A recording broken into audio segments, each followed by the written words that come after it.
ഞാനിവിടെ ചെയ്യാൻ പോകുന്നത് ചിക്കൻ ചിക്കി പൊരിച്ചതാണ്. അതിന് വേണ്ട ഇൻഗ്രീഡിയൻസ് എന്തൊക്കെയാണെന്ന് നോക്കാം.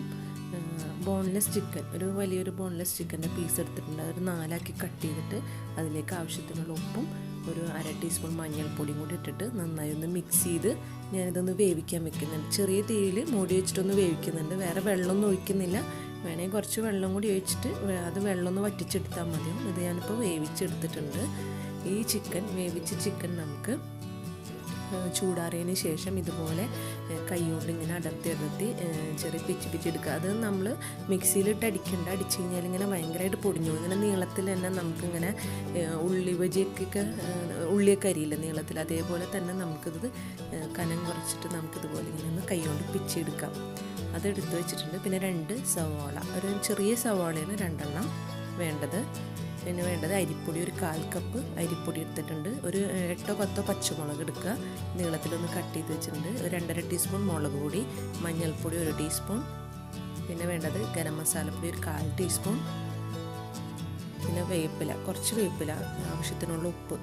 നമുക്ക് ചിക്കൻ ഇപ്പം ഞാനെല്ലാം ഇതാക്കി വെച്ചിട്ടുണ്ട്, പിച്ചിങ്ങനെ വെച്ചിട്ടുണ്ട്. അതിന് മുകളിലായിട്ട് സവാള നന്നായിട്ടൊന്നിങ്ങനെ സെപ്പറേറ്റ് ചെയ്ത് കിട്ടാൻ വേണ്ടിയിട്ട് നന്നായിട്ട് ഇങ്ങനെ ഒന്ന് കൈ കൊണ്ട് ഇങ്ങനെ ഒന്ന് തിരുമ്മിയിട്ടൊന്ന് ഇടുക. അപ്പോൾ നമ്മൾ സവാള ഓരോന്നായിട്ട് ഇങ്ങനെ സെപ്പറേറ്റ് ആയിട്ട് കിട്ടും.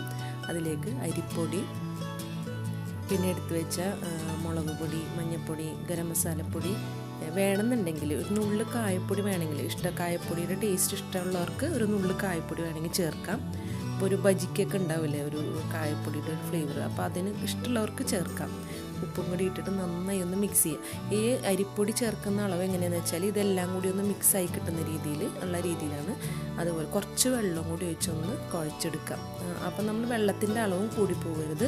ഇതേപോലെ കുറച്ച് എല്ലാ ഭാഗവും അരിപ്പൊടിയും ഉള്ളിയും എല്ലാം കൂടി ഒന്ന് മിക്സ്.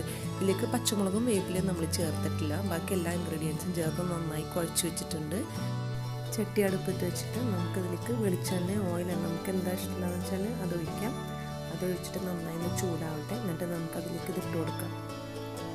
അപ്പോൾ പച്ചമുളകും വേപ്പിലയൊക്കെ നമുക്ക് കുറച്ചധികം ചേർക്കണമെങ്കിൽ ചേർക്കട്ടെ. അത് ഞാൻ ഈ കുറച്ചൊന്ന് ആയതിന് ശേഷമാണ് ഈ വേപ്പിലയും പച്ചമുളകും ചേർത്ത് അതിലേക്ക് ഇട്ട് കൊടുക്കുന്നത്. എന്നിട്ട് അതും കൂടിയും കിടന്ന് ഈ എണ്ണയിൽ കിടന്ന് നന്നായി ഒന്ന് മൊരിഞ്ഞ് കിട്ടും. എന്നിട്ട് നമുക്ക് ഈ ചിക്കൻ ഒന്ന് നന്നായി ഒന്ന് ബ്രൗൺ കളറായി മൊരിഞ്ഞ് കിട്ടുന്നവരൊന്ന് ഫ്രൈ ചെയ്തെടുക്കാം. അപ്പോൾ ഇതിങ്ങനെ ചോറിൻ്റെ കൂടെയൊക്കെ കഴിക്കാനും അല്ലെങ്കിൽ ചപ്പാത്തി ആണെങ്കിലും തന്നെ ഇങ്ങനെ കഴിക്കാൻ നല്ല ടേസ്റ്റാണ്. സൈഡ് ഡിഷായിട്ടൊക്കെ ഉണ്ടാക്കിയെടുക്കാം നമുക്കിതുപോലെ.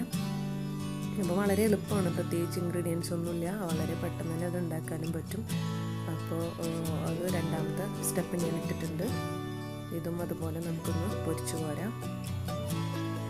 വളരെ എളുപ്പമാണ്, പ്രത്യേകിച്ചൊന്നുമില്ല. അരിപ്പൊടിയാണ് ഇതിൻ്റെ ആ ഒരു എല്ലാം കൂടി കുഴഞ്ഞ് കിട്ടാനും ക്രിസ്പ്നെസ് കിട്ടാൻ വേണ്ടിയിട്ട് നമ്മൾ ചേർക്കുന്ന അരിപ്പൊടിയാണ്. അപ്പോൾ ഇതിനൊരു ചെറിയൊരു ക്രിസ്പി ആയിട്ടിരിക്കും കഴിക്കുമ്പോൾ. ഇത് ഫ്രൈ ചെയ്തെടുത്തിട്ടുണ്ട്.